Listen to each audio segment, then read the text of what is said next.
My great-great-grandmother was a slave on a North Carolina plantation. Slavery was a horrible, ugly, and brutal system. Many rose up against the injustices of slavery and fought to free my people from bondage. And today I can stand here a free woman without chains or shackles on my hands and feet. Unfortunately, slavery is still a reality for some.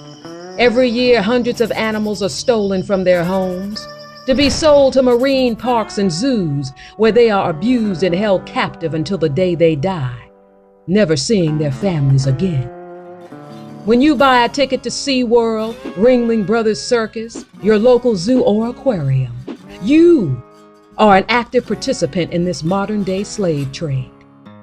As many stood up for me, let us all stand up and fight for the freedom of animals in captivity. Let's end slavery everywhere, anywhere, in all its forms, for all living beings.